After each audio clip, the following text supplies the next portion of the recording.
Hey friends, welcome to Chine Coaching. Rob here. Hope you're doing well. In this video, we're going to be talking about getting a mentor, how important it is to have a mentor here in America, and how mentorship can really help you achieve your goals and get your jobs here as an international student or professional. Grab some chai and join us. Friends, welcome to another video. Thanks so much for tuning in. We've got Aditya, who we've made some other videos with. He studied at Arizona State University, and he had a mentor really help him out as a student to get his job, and we're going to tell you that story in this video. Aditya, go ahead and introduce yourself again. So again, my name is Aditya. I've done my bachelor's in civil engineering from India, and I just graduated pursuing my master's in construction management from ASU. Currently, I'm working with a heavy civil construction company called WW Clyde in Utah, and that's pretty much the professional introduction of me. Awesome. And I really appreciate Aditya. He reached out, we connected online. Again, networking is a wonderful thing. And he wanted to give back and tell his story. He has a great story about how a mentor really impacted him.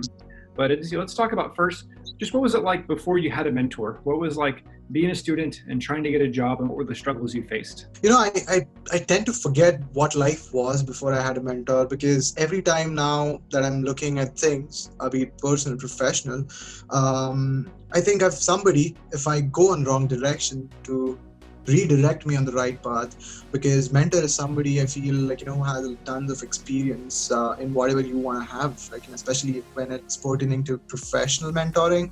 I think I'm fortunate enough to have mentors who have had experience in the construction industry for years, like 35 years of experience and 40 years of experience. And I think that is one of the best way and quick ways of learning. I mean, of course, there are different ways of learning where you make your own mistakes and learn from them. But if you're going to learn from the mistakes made by others, I think that's a predetermination of possibly wanting to end up in a wrong direction and learning the things the right way. And there's always somebody to guide you. I think that's a great feeling. What were some of the struggles you faced, in your job search in America before you had a mentor? It's kind of going to sound funny on this one, because I just started watching my final senior year in India. I started watching a lot of American TV shows, and that kind of had a different idea of what America looks like, which seemed, wow, this is just the country for me and I should be going here. And I think going for my master's here won't be an issue at all. I think it's like, I speak English, and I didn't know there existed American English and the British English, so I got to know. I had those experiences after coming here, but culturally, it's way too different than what you see in the TV shows and when you actually are here. So I know I was here for doing my master's, but there are different things all around you. It's like, right from setting up an account in the bank and trying to speak in your Indian accent, where people don't understand things. And if you take those things to a professional thing, if you're not able to convey what you're wanting to, interviews and jobs are way far from you. And I think this cultural difference was a big, big shift for me, which I could not swallow real easy. I thought I had really good English speaking skills, which I don't think anymore. I think there were a lot of improvisations along the way. I had my embarrassing moments too, where different words in India meant different in America. And I think that was a gradual process of learning. But in all this, it hit my moral real bad when it came to all those situations where I wasn't able to convey what I wanted to. I think right now we are having a good conversation where we understand each other really well. But I think the confidence of mine had shaken after those situations. And I think that pretty much gives you an idea of what I was struggling through, which I'd seen happening to a lot of students here. And that made me stay in my comfort zone, which means I just stayed among all the Indian community pretty much. And it's not bad to do that. But again, you're in America, you want to, you came here for a reason, wanting to establish yourself, wanting to make a good career for yourself, and you're going to be in people with different backgrounds, right? Not just India. So with that being said, I think it was very important for me to loosen up, get out of my comfort zone, try and get out there, do things voluntarily, work with organizations, speak, and so I could just adapt to the American culture of the work. And I think that transition was made possible when I got introduced to a couple of mentors I had in my life. So yeah, tell us, how did that happen? How did you, as an international student, get mentors here in America? I was pretty fearful after I started getting. So I, of course, the first thing that I wanted to do after coming here was get a part-time job, so I don't have to ask any more money from my parents. Again, that the rate there was 60, 69 or something, and now in this times especially, you don't want to ask when the rate is like more than 74 rupees to a dollar. In that case, when I tried applying to the part-time jobs, I was getting a reject there each and every time. So many rejects that I actually could, that was the time when I had those auto generated emails by heart. Like, I could tell you the email right away. It's a email of rejection. And that started developing a feeling of fearness in me. Whereas, like, if I'm not able to get a part-time job, how am I able to get a full-time job? And with the kind of debt I have, it's going to be tough. And that's when I kind of went into a phase where I wanted to look at things. And that's when I think subconsciously I started observing things. And when I started observing, I realized there are people around me who are intellectually strong, who have skills, who have experiences. And I think like there are some kind of people when you see, you just want to not be like them, but want to get to the point where you could be so confident out on the stage, right? So I think I met my first mentor, was Dr. Jacob. His father, Dr. Kashiwagi, was a professor at university, and I met them through one of the clubs, which was IFMA, International Facility Management Association, one of the organizations, which is a diversified chapter, student chapter in America. That's how I met him, and that's where he introduced me to having a goal in wanting to pursue my professional life. And as and when I struggled in things like, especially in my interviews, when I was trying to apply for jobs, I went to a specific round in my interviews, which was like, the final rounds, and I was rejected every single time. And that made me realize, like, if I'm going to the final round and getting rejected in every interview, there has to be something that is lacking in me. And that's when I told my mentor about it. And that's when he redirected me to one of his mentors, or maybe his colleagues, Sylvia, whom you spoke to as well. And she was the one who kind of guided me pretty well in just wanting to express myself in the right words. I think it was not like, probably the mistakes that I was making was trying to reach out to the people, because every time you speak, people want to hear something from you. And as belonging to a different cultural background, I was seeing something else. Like, especially, just to give a quick example, when I was asked in a career fair, if somebody asked me about my introduction, I used to just tell my name, and I just tell my, this is my coursework, which was pretty much there on my resume. And I felt with the smiling faces those recruiters had, I felt I nailed the conversation I had, but it wasn't the case until I had Sylvia in the form of my mentor, where she made me realize. She worked with me for hours, and people here are so approachable. They're willing to help you. The only thing you want to do is just go out there and approach, just talk to them. Just like we did. You mentioned about networking, right? Like, we just connected. I love what you're doing, and I just got in touch with you, and today we are doing a video. It's amazing what networking can do to you. And so through those networks, I got introduced to Sylvia, where she kind of helped me in wanting to know things in an American perspective, the American culture. The first thing she told me was, it's funny.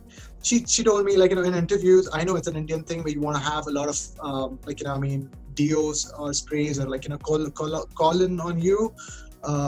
Is that the right word? Cologne, sorry. Yes. Cologne. Pardon my accent there. So there you go. I'm still learning, right? Sylvia would be disappointed. Anyways, just kidding. So that's something you don't want to put on a lot on you. These are the kind of things which I could never imagine. And right from the small things to the way I spoke in my interview, she kind of guided me. Hey, Aditya, being a professional, that's not what I want to hear on your introduction. The things that I really want to hear as a recruiter are what's your experience, and that too in a statistical manner. If you've worked on a $5 million project or a $4 million, the number has a lot to express. Even if you've led a team, how many members were in your team? If you've worked, what's your team alignment efficiency? How do you calculate it? If it was simply keeping a track of logs, how did you do that? Even if you did that, using spreadsheets, just tell that. And these are the kind of things you want to speak in an introduction, because they're not wanting to know your hobbies really, because they're not your friends. You're trying to connect. I mean, it's okay to share sometimes, but there has to be a limitation to that. And mostly it has to be pertaining to your professional life, the goals you have, the ambitions you have, the company research that you want to do. Just want to know if that company is a right fit for you. I know most of the international students are actually desperate to get a job, and they try aligning with all the profiles and try applying to all the jobs. But I think mentoring was an aspect where it made me realize that I should be looking for my interest first. And once when I realized what my interest lied into, I started applying to those jobs. And I mean, fortunately, I think it was blessings, and I think the efforts all Sylvia put into me that got me to one of the company, WW Cloud. I think I have the jacket on with them too. I love working with them. It's a wonderful company, and it's the perfect culture I wanted to work under, where I have more professional mentors in my life now. I've been learning,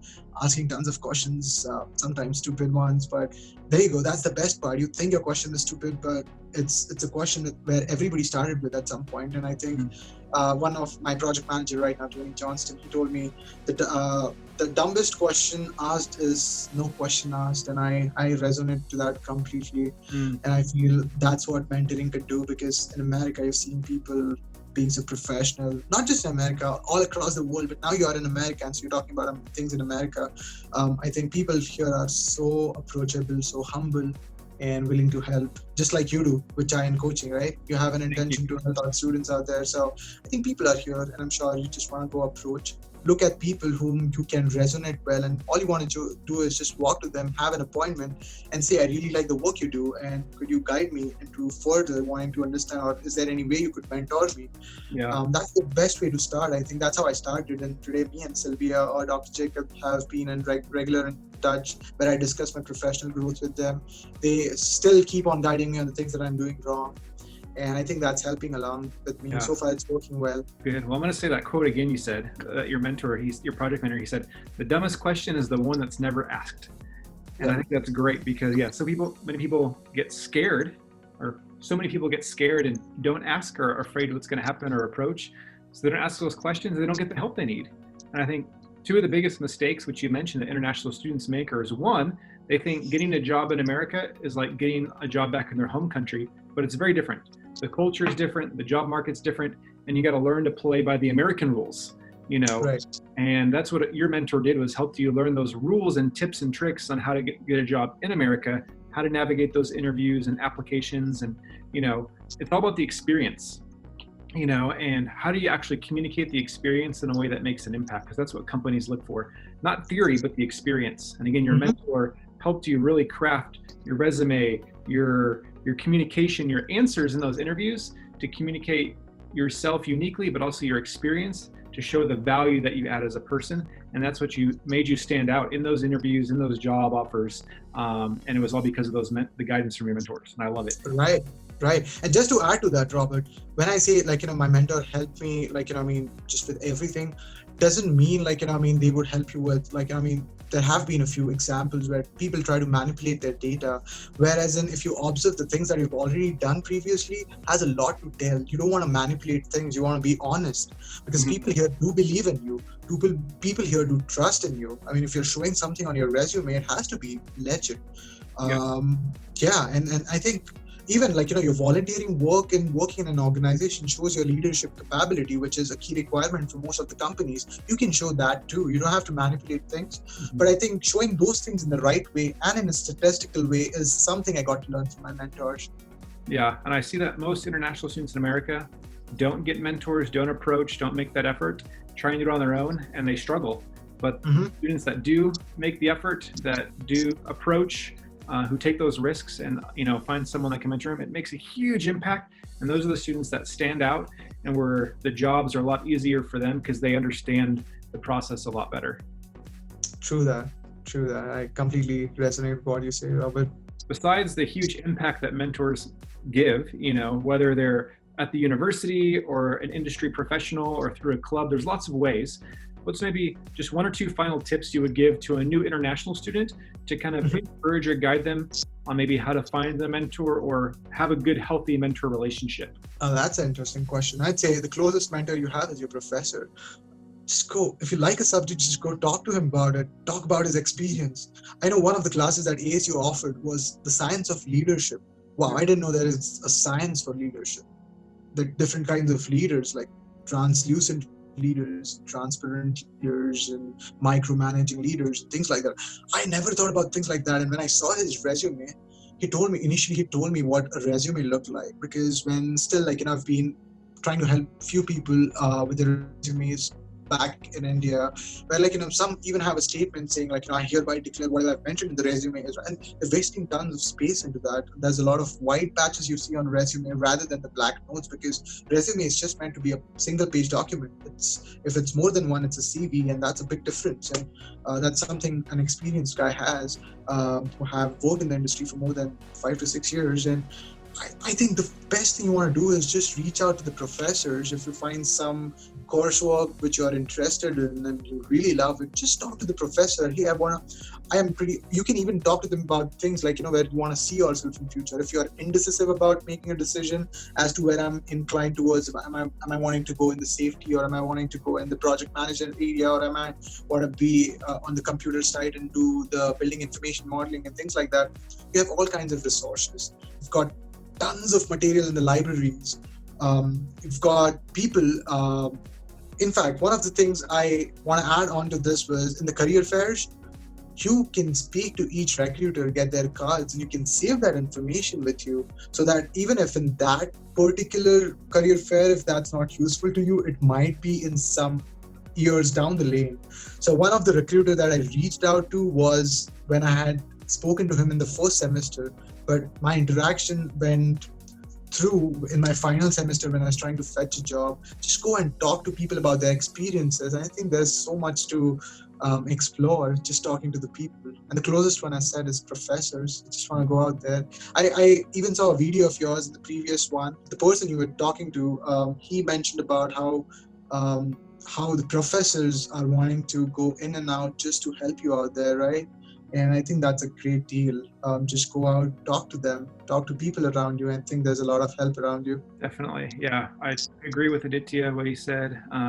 Seems like it's obvious that mentors are a huge asset, a great opportunity, a great advantage, something you really need. And those students who take advantage and seek that out are going to learn so much and be better positioned to reach their goals and get jobs here in America. So Aditya, thanks so much. Give a big like and thumbs up to say thanks. And if you guys have any other questions about mentorship or advice on how to do mentoring here in America, let us know in the comments. We'd love to get your thoughts or questions if you want to learn more about mentoring. And yeah, don't forget to subscribe and connect with us online at Shine Coaching. We want to help you guys succeed. We want to be mentors for you guys as well. And hopefully these videos will also act as mentors and guides for you guys. And yeah, be sure to check out Aditya's other videos. They're going to have some great information as well. We'll see Thanks, you guys. Robert. Oh yeah, thank you. And we'll see you next time at Shine Coaching. Cheers. Cheers.